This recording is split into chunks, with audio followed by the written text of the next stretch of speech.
वो प्रदेश की बात उन्होंने कही है। उन्होंने भी कहा है, जब ये समझ लीजिए कि हर प्रदेश की राजनीतिक स्थिति अलग अलग है।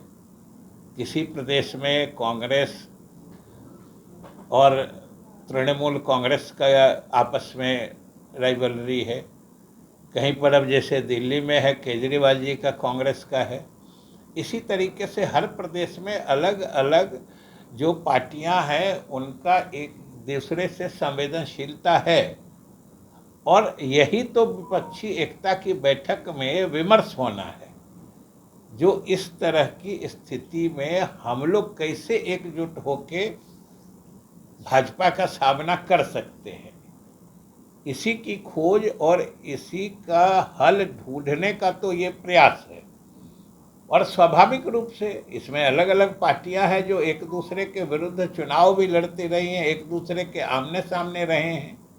और उस ख्याल से अगर स्टेट लेवल या स्टेट स्पेसिफिक राज्य विशेष में किन्हीं दो पार्टियों या अलग अलग पार्टियों की कोई परेशानी है तो उसको भी मिल बैठकर उसका हल ढूंढ लिया जाएगा।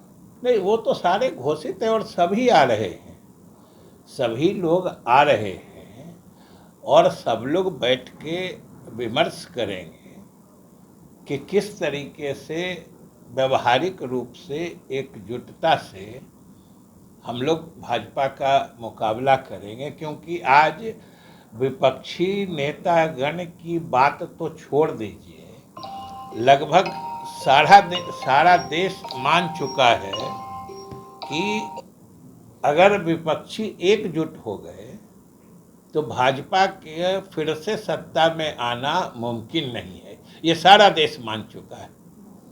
और नीतीश कुमार जी की पहल पर ये प्रयास हो रहा है, प्रयास अभी तक बड़े ही सफलता से आगे बढ़ रहा है।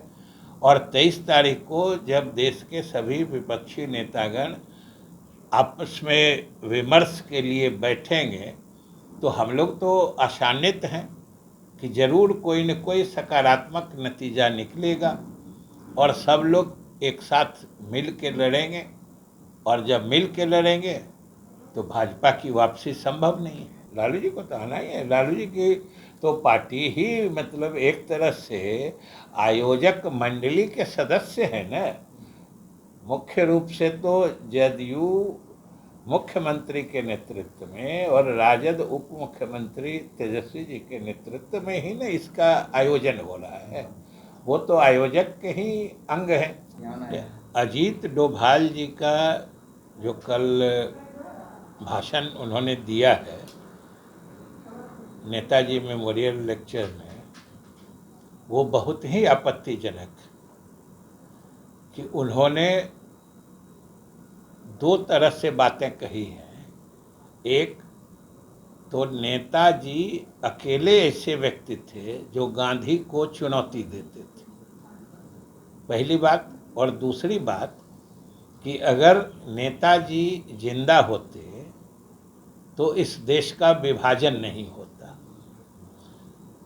ये दोनों मिलाकर निष्कर्ष यही निकालता है कि गांधी के कारण देश का विभाजन हुआ और नेताजी अगर रहते तो गांधी की बात नहीं चलती। ये बिल्कुल दुर्भावनापूर्ण है और गांधी को छोटा दिखाने की कोशिश है, गांधी को अपमानित करने की कोशिश है।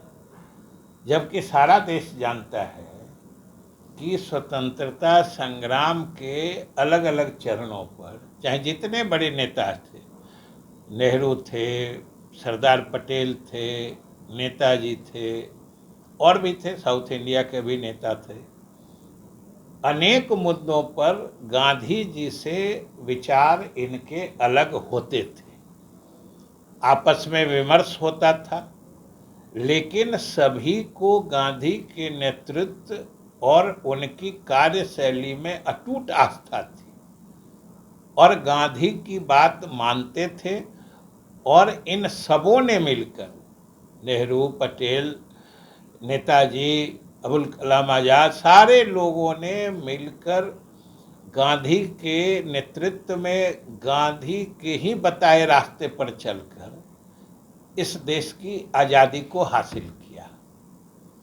और आज की तिथि में इन अधिकारियों के द्वारा हमें तो आश्चर्य होता है कि भारतीय जनता पार्टी के नेतागण अब अधिकारियों के माध्यम से गांधी को अपमानित करने की कोशिश करते हैं।